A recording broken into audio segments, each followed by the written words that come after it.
Well, good afternoon, everyone. Thanks for joining me today here for this October Mission Momentum. So my guest today with us is Corrinna Stum, who is the owner of Ruby's West End in Portland. So welcome, Corrinna. Thank you for joining us today for this Mission Momentum. Welcome virtually to the St. Joseph's campus. Thanks for having me, Chris. So let's start just with a little biography because you're not originally from Maine. In fact, you're relatively new to Maine. So can you describe for us first how you and your husband found your way here to Maine to open a restaurant? Yeah, so we moved here August of last year from Cincinnati, Ohio. I had spent most of my professional career there working for restaurants as a project manager, opening a multi-unit location. So I've opened 12 restaurants before Ruby's all over the Midwest. And March 2020 happened, and we saw a huge shift in the restaurant industry in the sense of watching many of our friends' restaurants close, huge exodus of workers.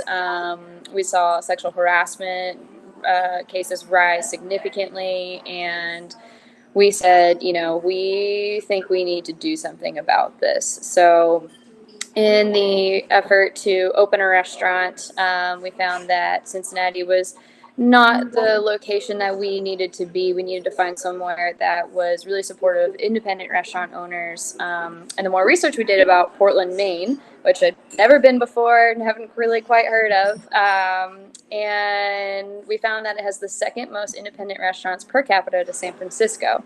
And that's huge. So to us, that said, wow, that's a community of guests as well as other restaurant owners who really support each other and making sure that everyone has the resources and, is able to stay alive. And so many restaurants in Portland comparatively stayed open through the pandemic. So that told us wonderful neighbors like you and Martha really support the local restaurant scene here. So we moved here August 2020, and April this past year we opened Ruby's here in the West End. And is it your estimation that the reason Portland has done better some other areas is because of the independent restaurants or the support, that network of support rather than other areas? Absolutely. So what that looks like in a tangible matter is, let's say Cheval next door to us, they are needing staff and we're fully staffed. I can walk over and make a phone call and say, hey, do you need a dishwasher? Do you need a line cook? Do you need it just for a night? My husband's filled into a lot of the kitchens over this past summer, even with us being open, just to help out for a couple of nights until they could either hire somebody or, that way someone could go on vacation, whatever they needed. So the support in Portland is huge, unlike anything I've ever seen in my career. Now, it's when we met you and started to get to know you better that we learned about your work having to do with the pay scale, the wages in the restaurant industry.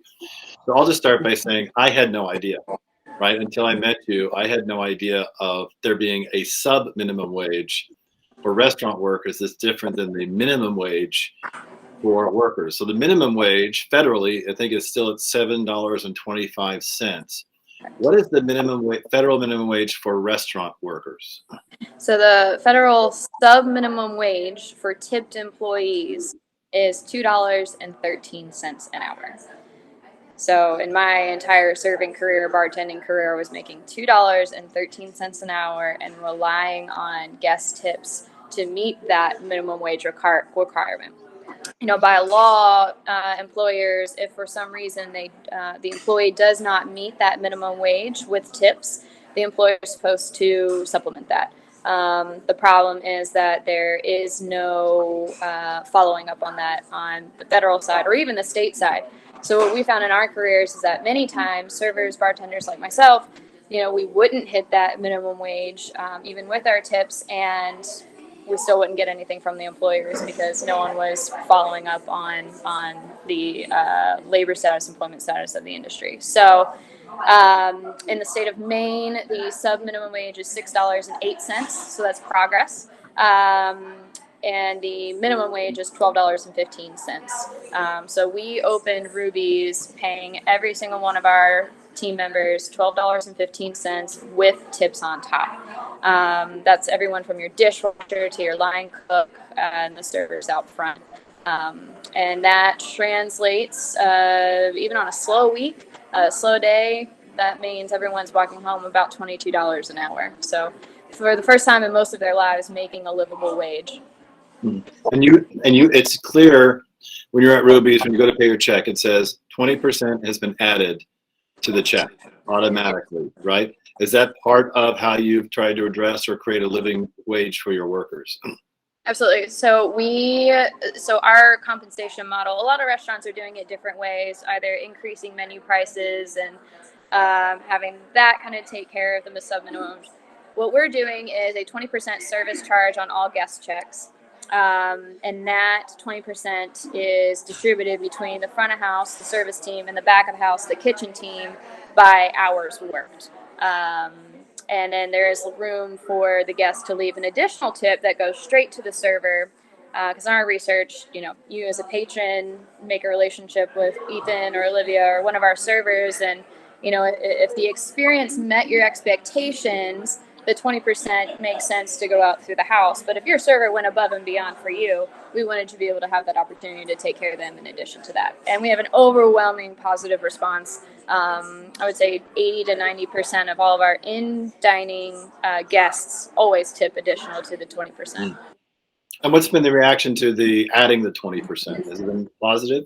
Overwhelming positive. Yeah, we have a few cases where it's the case is made against us that the person wants to be in control of how much is left on the table, and in those situations, we have the conversation of, we do this 20% to make sure everyone has a quality of life. The guy washing the dishes to make sure you have something clean to eat off of, to the guy preparing your food has just as much of a responsibility in your overall experience as the person bringing your food, taking your orders, and clearing your table. So after that, it's generally understood that it works and everyone's happy with that. And if not, we have the opportunity to take it off. I'll tell you, I've had to take it off 3 times, and all 3 times I click the little button to take off the 20%. 20% is left on the check. So I think it's just a matter of someone wanting to actually, do it themselves, which is fine. Have control. Yes, have control over it. A lot of people didn't know that, our industry. So a couple of things. 53% of the restaurant industry has left since March 2020. The number one reason being they're underpaid, under-resourced, and treated as subhuman because they're being paid this sub minimum wage. 70% of the restaurant industry is women. And the reason for that is it's a flexible job. A single mom or mom with however many kids, she can pick up serving shifts during lunch when the kids are at school. There's a lot of flexibility in it. But what we also find is that sexual harassment is really strong in the restaurant industry. There's a statistic, I'll have to find the article for you, but second to the military, restaurant industry has the highest rates of sexual harassment, and most of that coming from guests. In this pandemic, we've seen a whole new wave of that with people, going to a server or bartender and saying, "Take off your mask so that I can see how much I can tip, how much I want to tip you." And when those facts started coming around, we said, okay, something has to be done about this. There's a big movement between a lot of the restaurant employers who are saying, if we pay people a living wage, they're going to be more empowered, they're going to be more confident in their service and not have to compromise their integrity just for the sake of a gratuity. Mm-hmm. And have you found that by moving to the wage model you're using now, has it helped you? Has it helped your business both attract workers and retain workers for the work they do there? Absolutely. So, as you know, I'm sure you've been out to eat and you'll see the signs, due to lack of staff, we're closing early or close on this day. We've not had to close one service in the entire time we've been open due to staff shortage. We are fully staffed. We have been from the get-go. We have a stack of resumes of friends who are trying to get in as soon as we have a position open. And yeah, we have had the same team, mostly the same team from the beginning. Mind you, we're a small team. We have very limited seating still to COVID precautions. So once we are able to add more tables, more chairs, hopefully be able to double that staff of currently 6 people. But most of them have been with us since the beginning. So is it your estimation then, based on the work you're doing and who you talk to and who you hear from relative to national news about where are the workers, that in the restaurant industry, the workers are there, they're just not coming back because the mistreatment and the pay, they've just basically decided, I'll go somewhere else where I can be treated better and I can get better pay. Absolutely. This idea that restaurant employees are just lazy and they're not coming back, well, is all wrong. It very much is the fact that they've been underpaid and overworked. For example, a line cook, well, I'll give you a personal example. Before the pandemic, I was working in a kitchen. I was a prep cook and line cook in Cincinnati, and I was working from 6 in the morning until about 3 in the afternoon. I'd clock out from that job, walk 6 blocks down Cincinnati, and change clothes into a server uniform, and I would be serving tables from 4:30 until midnight. And I was doing that five days a week, working at 62 hours on average a week, just to pay bills. And that's only one income. I also had my husband's income, and he was working one 40-hour week. He'd generally get about 50 hours, but it would literally take that much for both of us to work to make ends meet with how little we were being paid in the industry. And why do we stick around? We stick around because we love it. And a lot of people said, doesn't matter how much I love it, I'm not putting up with this anymore. And you can't blame them. It's hot kitchens, long hours. The quality of life just isn't there in the old system.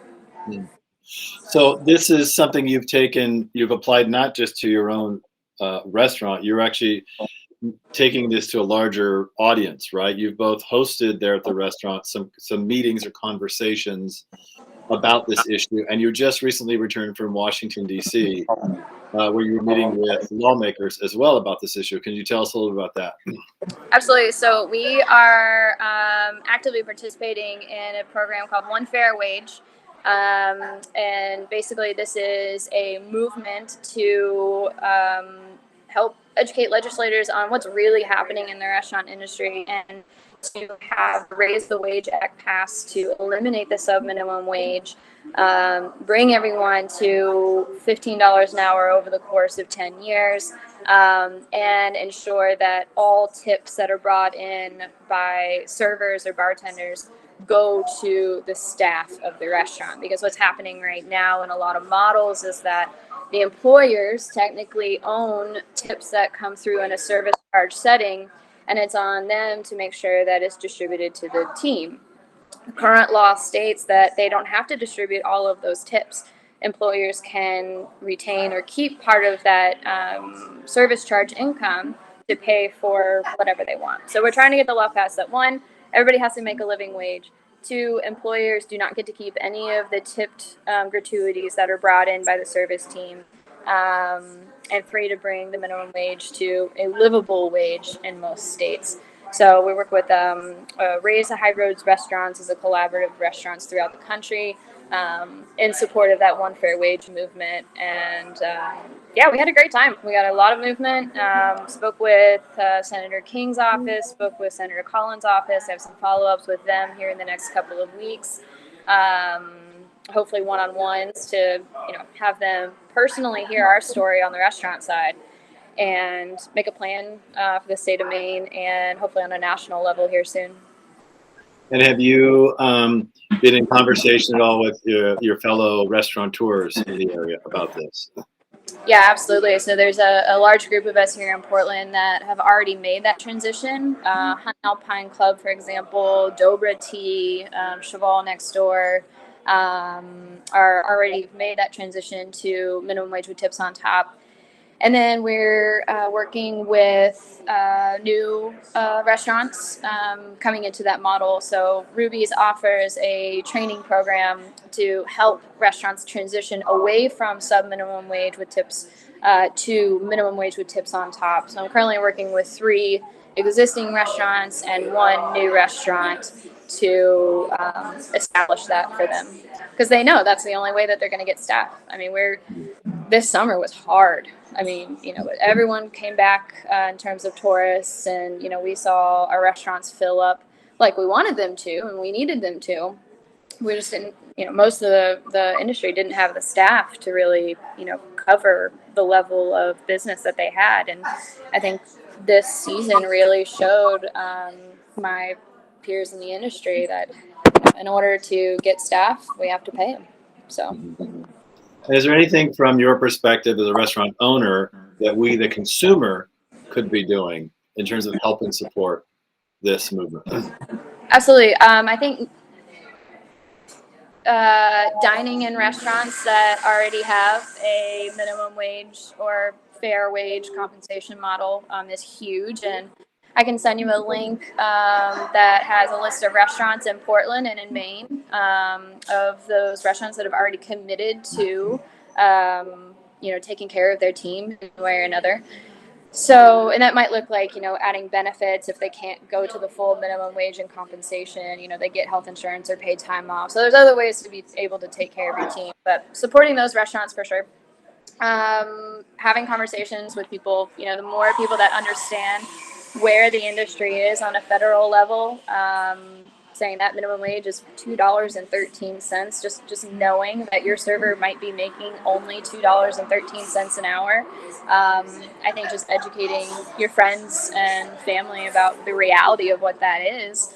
And, being a good guest, that's the best thing you can do, honoring a reservation and, have a conversation with your server.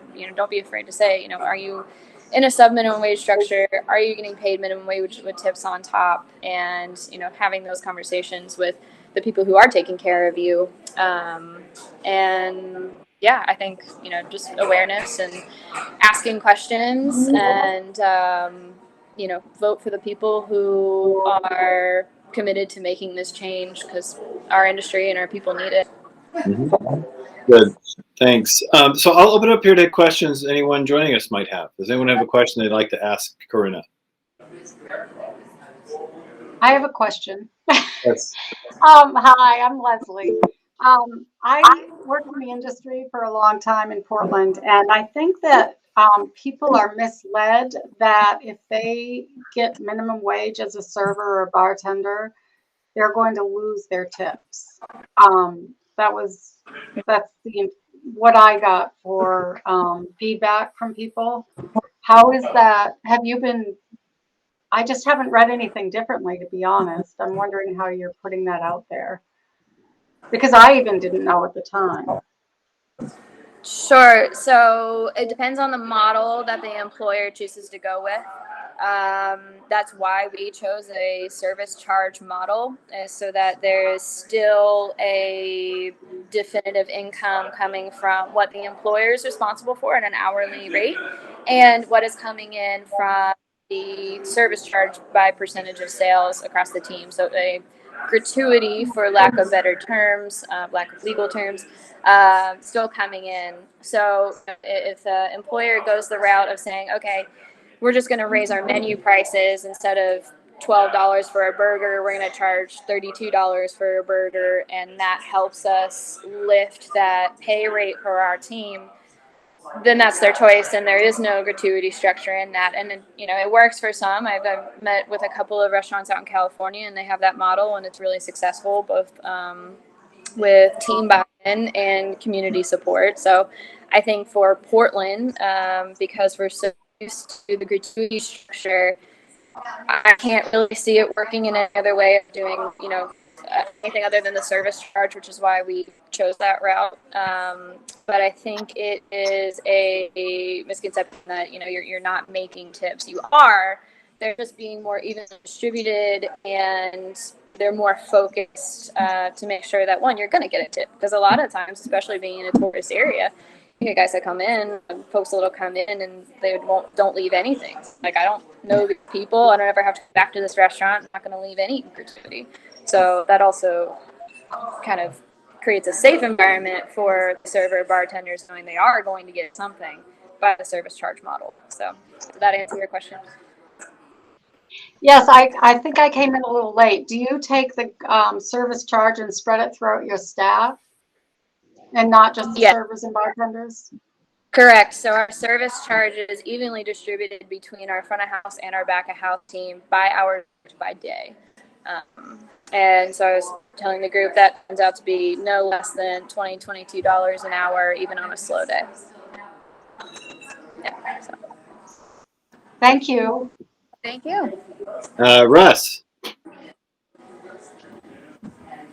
Yeah, I think I first came across this idea. The bigwig who runs the Union Square Danny Meyer. restaurant. Yeah, Danny Meyer. And I heard him talking about this, and actually, it was you were sort of describing, what you were doing, and I was thinking about this from a more from a policy change, kind of strategic, perspective.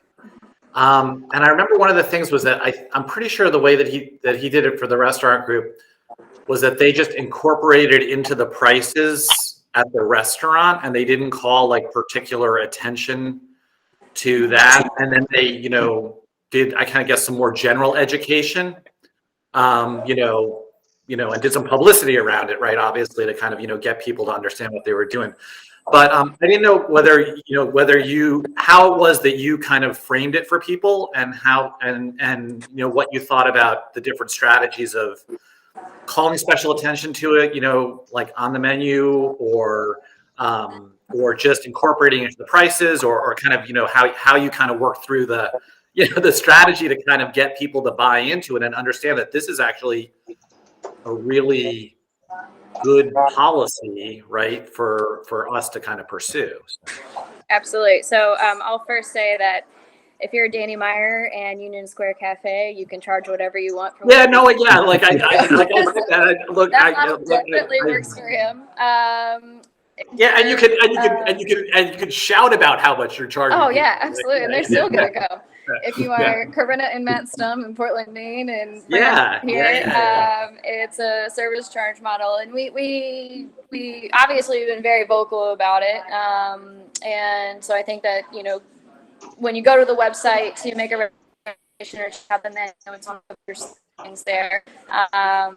Hopefully by this point, a lot of the communities kind of heard about it, but in terms of just walk in, coming through the door, as soon as you sit down, on the menu it says to guarantee a quality of life for our entire team, a 20% service charge will be added to your bill. If you're doing a to-go order, it's on the cash register. Again, really driving the message of enable to guarantee a quality of life for our entire team. And really, that's been able to open a lot of conversations to be like, well, what do you mean a quality of life? Is there not already a quality of life in a traditional structure? And that opens the conversation to say, actually, no, and this is why, all the things that we've talked about today. So, and then when the guest bill comes, we have it in three places on the check when that's dropped to the guest.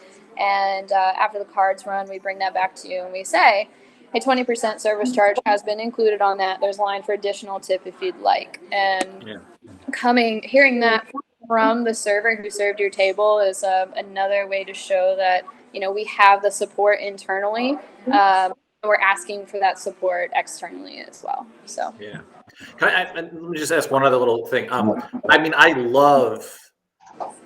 me, the other really compelling part, right, is the split between the front of the house, the back of the house kind of thing. And so for me, that also seems like, I think people have a much, more intuitive kind of understanding of like, the folks who are in the back of the house, especially the folks who are, washing dishes and doing those kinds of, kinds of activities, right? For me, combining it with that, right, really sends the message in a much clearer kind of way. So I think that's been a really effective part of kind of the strategy. Absolutely, it's tearing down that fourth wall between what happened to put the food on the plate and how it gets to your table. You as the guest can only see so much, and I really love that the idea of like open kitchens has really popped off in the last like 6 to 7 years, because you can really see the effort going into it back there. And if you go into, I mean, there's some fine dining restaurants that, you'll hear the entire team in unison, yes, chef, or, we chef, those kind of things. Like there is a structure and demand, and, it's almost military-esque, if you will, in some kitchens. I mean, it takes a lot mentally, physically, to perform that work. And I think for the first time, we're seeing, like you said, people being able to know what happens back there versus just, this is my server, this is the food I'm going to eat and the drinks I'm going to have. So I think you're totally right. Anyone else have a question?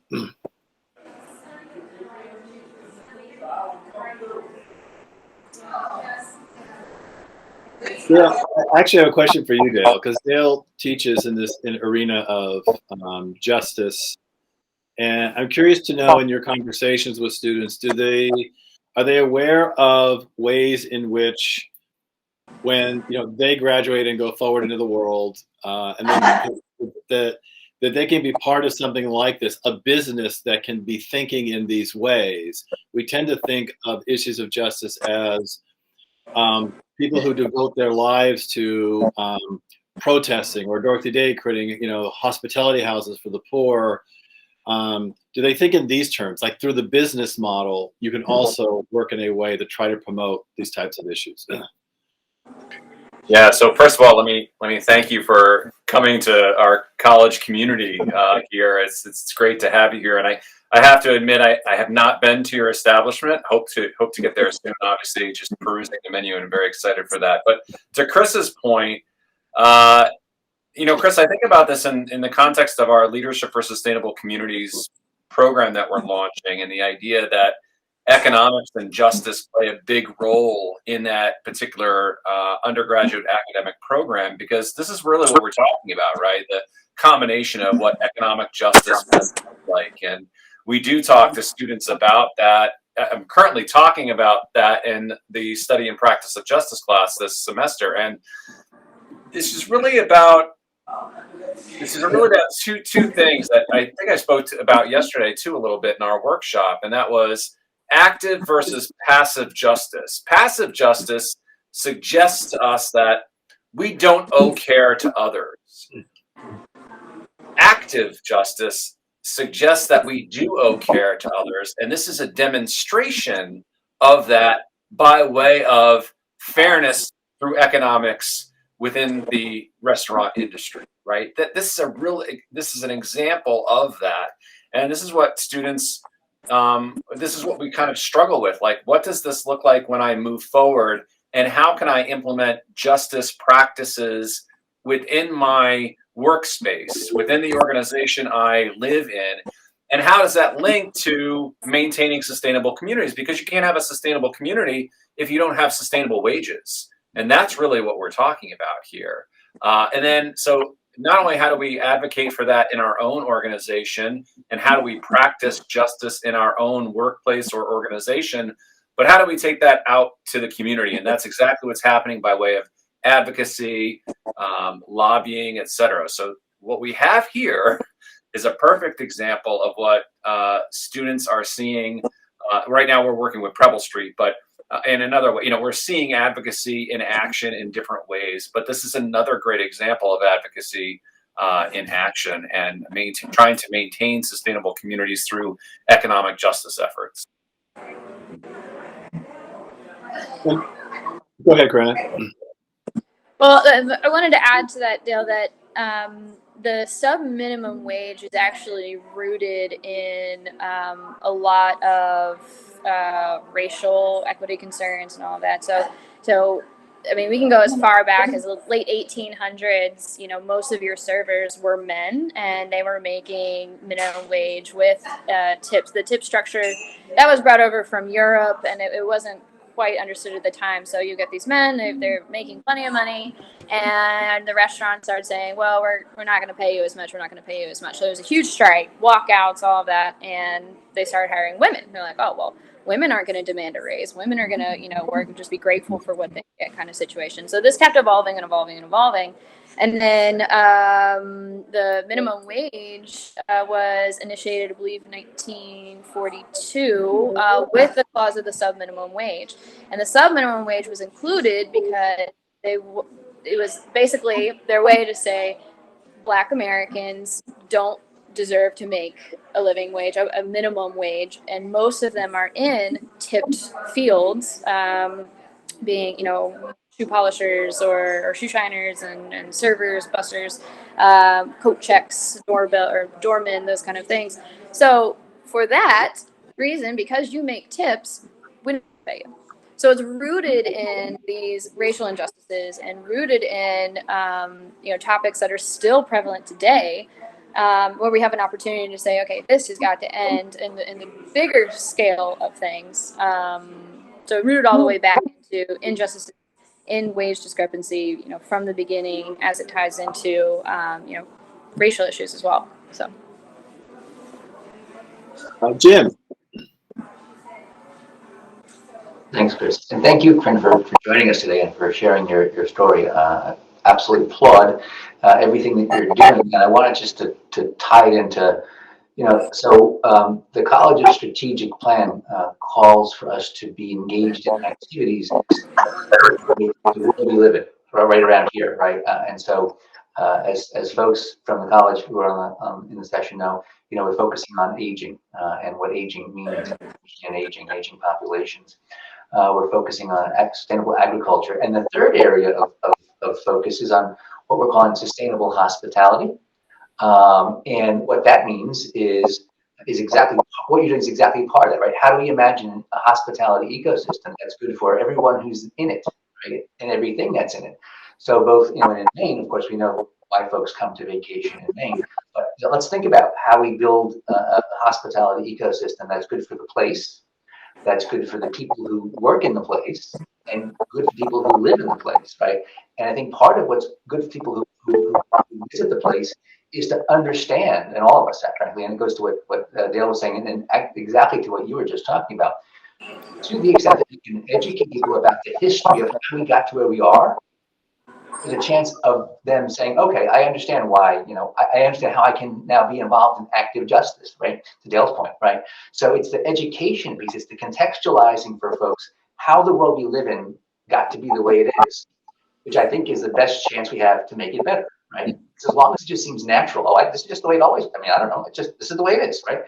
There's no call to change, right? So sustainable hospitality, I think, is I think a really important part, and I would love for there to be a chance for us to continue and deepen this conversation with you and your colleagues as we sort of work together on this and sort of extend beyond, the restaurant industry, right? How do we make this concept across everything? Because in fact, this is what a sustainable community needs, and how we understand it. So I'm just excited to be part of listening to this today, and to be part of this, and to think about the possibilities as we as the college commits fully to the work in this particular direction.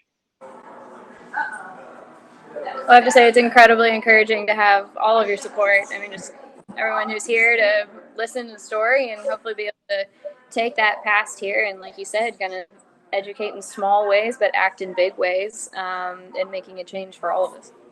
And I'll just follow up, Jim, on both your and Dale's point, which is the education piece, which can help make advocates of consumers, right? Because as Corrinna said earlier, my wife and I we were in Boston recently, and we asked our server, how much do you get paid? How much is your minimum wage as a server? And figure two things, because learning that also meant we thought very consciously about the tip we left, knowing that server might be being paid a sub minimum wage or not enough of a minimum wage to live on.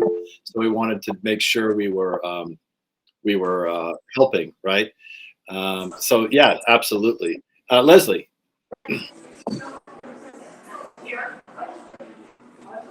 You turn my mic on. Hi, I just wanted to say I'm really impressed because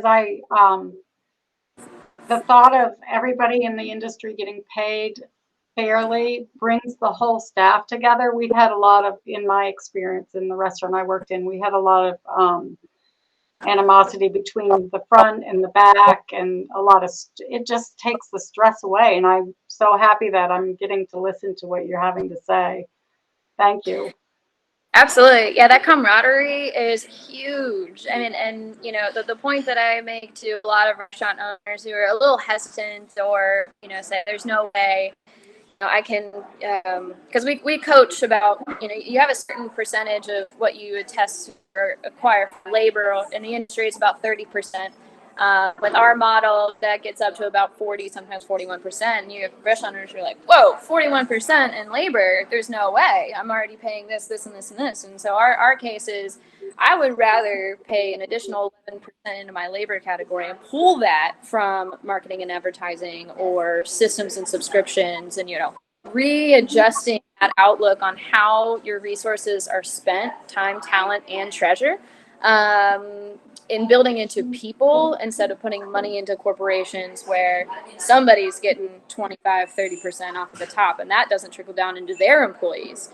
So at the end of the day, you're making a statement, you're building your team, and you know, my thing is, with higher quality of life for your staff, you're going to have a higher quality products, a higher quality service, and you're not going to need to spend money in your marketing and advertising. You're not going to need to, you know, pay Open Table to take your reservations when you have the sweetest host answering the phone because she wants somebody to come into her restaurant, and she really is that first impression and wants to go above and beyond in her service from the get-go.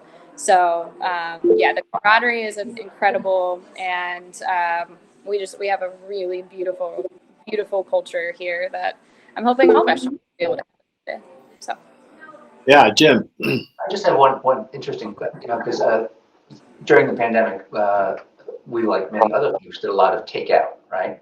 And I was wondering how you deal with takeout with the service charge model. Do you add 20% to the takeout orders as well? every order, it you know, in a dine-in service, it might feel like, you know, a server's doing most of the work where the kitchen maybe is more support. Well, in a takeout, it's kind of almost the opposite. So it balances out. And for us, it didn't make sense to drop. I know a lot of people do only like a 10% admin charge or something like that for takeout, but to really drive the message that it takes the entire team to make anything happen out of the restaurant, you know, we decided to keep that same model. So I did drop in a couple of resources. This is from the One Fair Wage site. Just a couple of fact sheets and myths making this change, as well as I believe I got the state by state. No, I do not have I will find this state by state guide so that you can see in every state the restaurants that are committed to a higher wage or a minimum wage structure. So, Chris, I might have to send that to you directly. Okay. That'd be fine. I can send it up. So you mentioned that your moving to this model has helped create a stable workforce for you as well. And you literally have people sending you resumes to try to get in and work for you. Have other restaurants with whom you've worked who've moved towards this model found the same thing? Have they also found more reliable, stable workforce and able to stay open, unlike some of the other restaurants who occasionally close because they don't have the workforce? Yeah, absolutely. I know specifically Hunt and Alpine Club here in Portland, they have never been understaffed from the get-go. And I think even before the pandemic, they at least offered full benefits, paid time off. And I want to say it was either 90 or 100% of their team that was with them at the end of the pandemic or beginning of the pandemic, March 2020, came back and still with them, that same team when they came back in full action this past summer. So, and you talk about just stability, but also loyalty. You know, it's very rare, Leslie, I'm sure in your experience, you know, 2 years, you're in the same restaurant for 2 years, you're like, okay, they must be doing something right. You know, you get people who are in these restaurants for 4 and 5 years. I mean, they're doing something good then. So, you know, for Hunt and Alpine, that's their case. They've had their staff with them since almost the beginning, which is a huge testament to how they run their restaurant and the culture, with roots to how they save their people. So. Anyone else have a question for Corrinna? Yes, Kevin. Corrinna, I just had a question. If I was going around town, how would I know which establishments are following or embracing this? That I know I want to. I see the sign. I want to go in there. Do they do that? We as an industry and those of us who are participating in this need to be better about, having something. When you walk into Ruby, you'll see the sign that says Ray's High Road Restaurant. That's how you would know for us. So there's a few others in town, but I think, having signage on the front door is great, but just to be able to walk around and know who's doing what, we don't do a good job of that. So it's something we as an industry need to grow in. We as business owners need to put more effort into. But that resource that I'll send out to Chris with that list of restaurants here in Maine, we'll have it by every state. That's the best resource. And when you call and make a reservation, that can be part of the conversation. It's, do you have a table at 7:00? Great. How do you pay your people? Just straight up, are you at a minimum wage with tips on top compensation structure? Do you still pay your team sub-minimum wage? And you'll probably get a few scoffs at first, but it'll feel more comfortable. And at the end of the day, you committed to supporting restaurants who do take care of their people is going to send the loudest message to restaurant owners who currently are not. So. Yeah, Jim.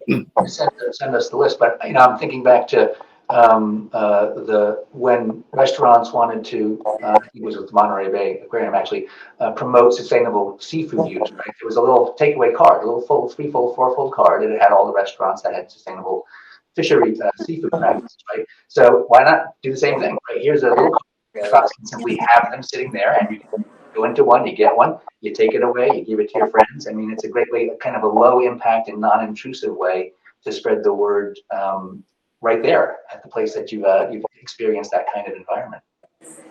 Thanks, Jim. Yeah, I wrote that down. I will definitely make a point to do that. I think that would be great. So now you're a full-fledged member of the St. Joe's community because I have thrown an idea at you, which will send you scurrying to do other kinds of things. I think that's a great idea, and I think we would be happy.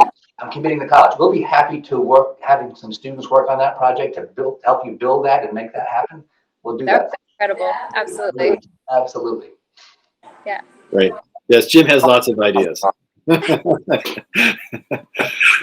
Any other questions for Corrinna?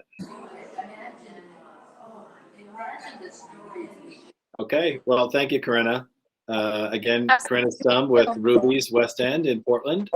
Near Cheval. If you've been to Cheval, it's right there across the parking lot from Cheval. And yeah, I hope you've also learned some practical strategies, really, just for when you make a reservation, the questions to ask, how to find out about restaurants paying their whole staff fairly, and creating I think the other part here that it's important for us to hear is not just paying them fairly, but creating a community. Right, absolutely. Creating a community with a sense of purpose, that everyone has a role in that sense of purpose for the greater good of the organization. So, absolutely, it's we can look at our employees as labor, or we can look at our employees as our own community, and it's our role, our job to take care of these people just as much as our families. So. Right. Well, thanks, Corrinna. We know how busy you are running the restaurant, so thank you for taking your time out today to join us, have this conversation. And